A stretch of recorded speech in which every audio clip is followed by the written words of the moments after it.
여러분 안녕하십니까? 여수 MBC 뉴스데스크입니다. 2023 순천만 국제정원박람회가 5달 앞으로 다가왔습니다.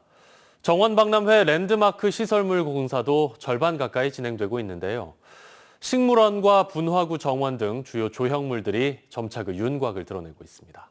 강서영 기자입니다.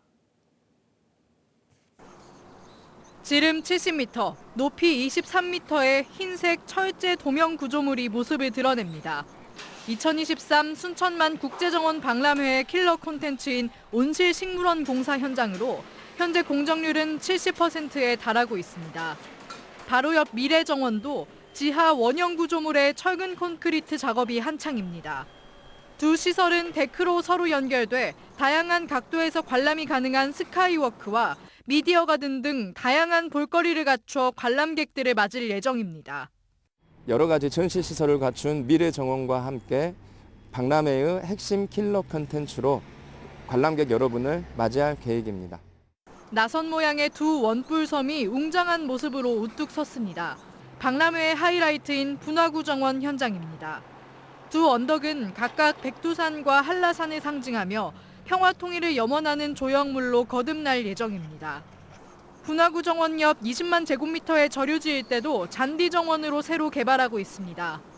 현재 공정률은 60% 정도로 지금은 잔디 생육을 위한 골재를 깔고 있습니다.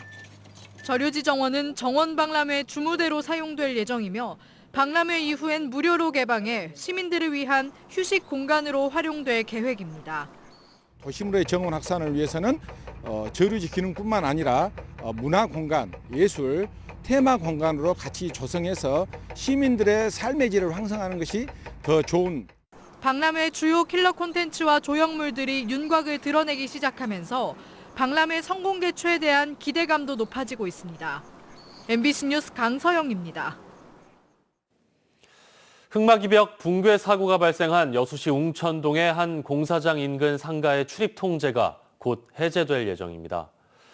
여수시는 무너진 현장을 토사로 메우는 작업을 내일까지 진행하고 오는 9일부터 상가 건물 2개 등에 대한 출입 통제를 해제한다고 밝혔습니다.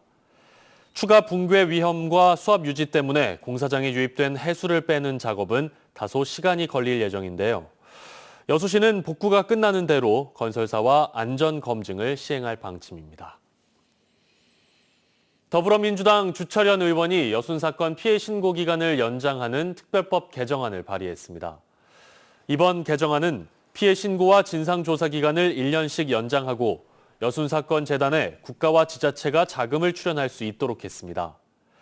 지난달 기준 여순 사건 피해 신고는 3,200여 건으로 전남도 자체 조사 인원인 11,000여 명보다 턱없이 적어 그동안 신고 기간을 연장해야 한다는 지적이 제기되었습니다. 환율 상승 등에 따른 원자재 가격 상승의 영향으로 여수 산단 기업들의 실적이 급속히 악화하고 있습니다. 또 업체들의 지속적인 증설에 따른 제품의 공급 과잉 조짐까지 보이면서 기업들 간의 과열 출혈 경쟁이 우려되고 있습니다. 김주희 기자가 보도합니다.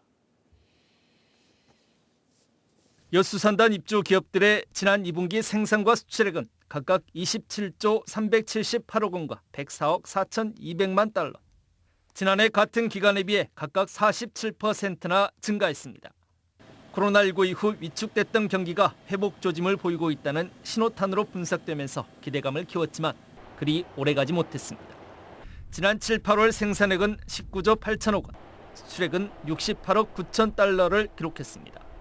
특히 석유화학 산업의 대표적인 경기 지표가 되는 납타를 10분의 생산하는 에틸렌 가격에서 원재료인 납타 가격을 뺀 수치, 즉 에틸렌 스프레드가 지난달 중순 기준 톤당 130에서 40달러에 그치고 있습니다. 손익분기점의 절반 수준에도 미치지 못하는 겁니다. 이는 공장을 가동해 생산을 할수록 손해가 커진다는 의미입니다. 그러니까 원가는 굉장히 올라가고 또 그 수요는 좀 생각보다 더디고 그래서 그 제품가에서 원가를 뺀 그 차이, 그게 스프레드라고 하거든요. 그 가격을 굉장히 못 받고 있는 거죠. 그래서 실적이 향후 좋지 않은 그 흐름으로 가고 있다. 이렇게 설명이 가능할 것 같습니다.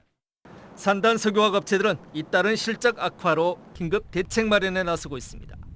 기업별로 공장 가동률을 낮추고 정기 대보수 기간도 최대 2배까지 늘리면서 자구책 마련에 안간힘을 쏟고 있습니다. 생산을 줄인다라는 내용이잖아요. 그것은 재고를 최소화한다는 얘기고 재고를 털어낸다는 얘기고 그 자체가 시장에 내보내지 않기 때문에 뭐 수익적으로는 뭐 최소화할 수도 있고 수익이 안 나는 것을 재고를 뭐 떨어진다라고 할 수도 있고 뭐 이렇게 지금 설명이 가능한 거거든요. 여기에 여수산단 석유화학 업계는 그동안 지속적인 증설에 나서 공급 과잉이 우려되고 있습니다. 공급 과잉은 업계 간 출혈 경쟁으로 이어질 수도 있는 상황입니다. 코로나 엔데믹이 시작되면서 활기로 넘칠 것으로 예상됐던 여수산단 경기가 글로벌 경기 악화 등 돌발 악재 속에서 당분간 침체 국면을 벗어나지 못할 것으로 전망됩니다. MBC 뉴스 김주입니다. 더불어민주당 김회재 의원이 오늘 국회에서 기자회견을 열고 한국수출입은행 여수출장소의 폐쇄 계획을 철회하라고 촉구했습니다. 김 의원은 이 자리에서 윤석열 정부가 추진하고 있는 한국수출입은행 여수출장소 폐쇄는 국가 균형 발전에 역행하는 일이라며 출장소 폐쇄를 강하게 비판했습니다. 김 의원은 또 여수국가산단과 광양제철소 등이 있는 전남 동부권의 연간 수출입 규모는 734억 달러로 울산, 인천에 이어 전국 3위인데도 이러한 지역의 수출입은행 출장소 폐쇄 방침은 수출 지원책마저 빼앗는 후진 정책이라고 지적했습니다. 전남 공공배달앱의 매출액이 출시 석 달여 만에 10억 원을 넘어섰습니다. 하지만 공공앱이 앞으로 성공적으로 안착해 민간 배달앱의 자리를 대체하기 위해서는 풀어야 할 과제가 적지 않습니다. 문형철 기자입니다. 올해 7월 출시된 전남 공공배달앱 먹개비입니다. 가입비나 광고비가 없고 중개 수수료도 민간 배달앱의 10분의 1 수준이라 소상공인들의 부담을 크게 줄일 수 있습니다.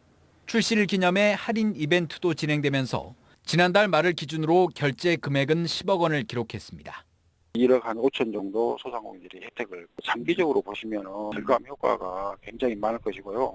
과거 여수 등 일부 지자체에서 자체적으로 공공배달앱을 도입했지만 낮은 인지도 등의 한계를 극복하지는 못했습니다. 성공적으로 안착하기 위한 조건 중 하나는 가맹점을 충분히 확보하는 것이지만 공공배달앱에 등록된 업체는 4,500여 곳으로 민간 배달앱의 절반 수준에 그치고 있습니다. 특히 시단위 지자체에 있는 업체들의 가입이 기대했던 것보다 저조합니다.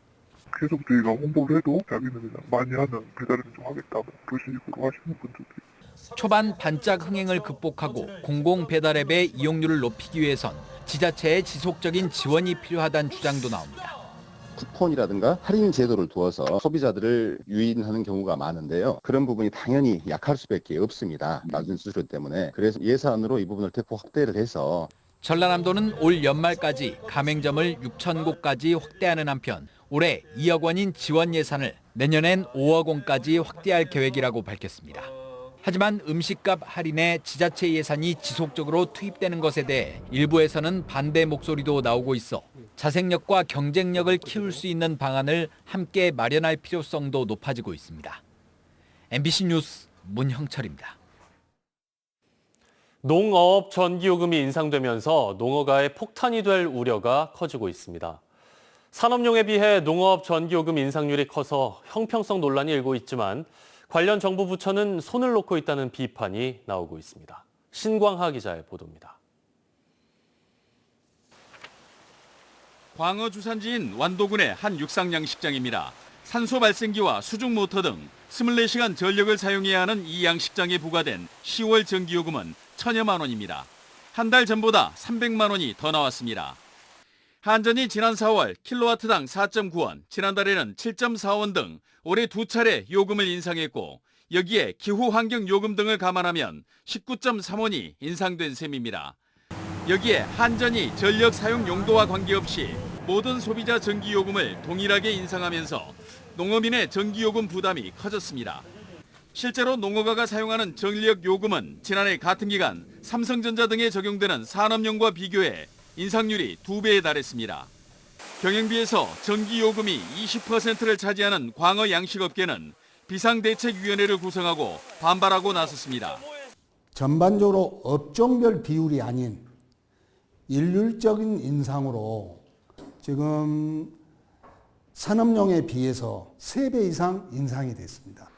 막대한 적자를 안고 있는 한전은 연료비 연동제를 근거로 전기요금 인상을 지속할 예정이지만 농림축산부와 해양수산부 등 관계부처는 대응조차 못하고 있습니다. 농업업에 대해서 조금이라도 배려를 한다 그러면 전기요금 인상분은 정부가 좀 이 농업업인을 위해서 보전을 해라. 한전은 가격 기준으로 농업 전기요금이 산업용의 50% 이하 수준이라고 밝혔지만 양식업계와 농민단체는 전기요금 인상분의 정부 부담을 촉구하는 대규모 실력 행사에 나설 방침이어서 논란이 확산될 전망입니다. MBC 뉴스 신광하입니다. 여수시 의회가 오늘 국회를 방문하고 이하포 두르겨 미군 폭격 사건에 대한 진상규명 지원을 요청했습니다. 여수시 의회 미군 폭격 사건 특별위원회는 진실 화해를 위한 과거사 정리위원회 위원장 등과 면담을 갖고 친몰선 인양을 통한 증거 확보와 국회 토론회 등 사건의 공론화가 필요하다고 강조했습니다. 이하포 두르겨 미군 폭격 사건은 6.25 전쟁 당시인 1950년 8월 여수 이하포와 두르겨 해상에서 미군 전투기의 공중 공격으로 민간인 160여 명이 숨진 사건입니다.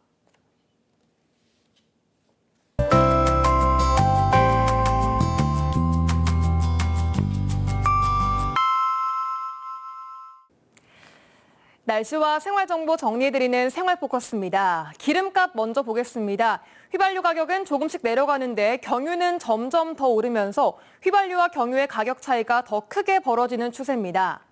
전남 지역의 오늘 평균 가격 휘발유는 리터당 1,672원으로 소폭 하락했고요. 경유는 11월 들어 계속 올라서 오늘 기준 1,882원을 기록하고 있습니다. 공공배달앱 여수 먹개비와 전남 먹개비에서 다양한 이벤트가 진행되고 있습니다. 11월 한 달간 선착순 5,000원씩 할인 쿠폰을 제공해 최대 10,000원까지 할인받을 수 있고요. 전남 먹개비에서는 출시 100일 기념 경품 행사도 진행하고 있습니다. 가을을 맞아 순천과 광양시에서는 걷기 챌린지가 한창입니다. 한 걸음당 1마일리지의 적립으로 목표 걸음 달성 시 모바일 상품권을 받을 수 있는데요. 시민 누구나 모바일 걷기 앱 워크온을 통해 참여할 수 있습니다. 절기상 입동인 오늘 낮 동안은 포근한 일교차 큰 날씨를 보였습니다. 주 후반까지는 맑은 날이 이어지겠는데요. 다만 전남 동부권을 중심으로 대기가 바짝 말라 있습니다. 산불 등 각종 화재 예방에 유의하시기 바랍니다. 내일은 대체로 맑은 가운데 지역별 기온 보시면 아침 기온은 여수가 10도, 순천, 광양 8도가 예상되고요.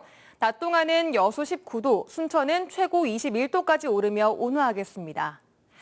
해상에도 구름 없이 맑겠고요. 전 해상에서 최고 0.5m로 물결도 잔잔하게 일겠습니다. 내일 여수의 만조 시간은 오전 8시 54분, 간조 시간은 낮 2시 52분입니다. 지금까지 생활포커스 송유라였습니다.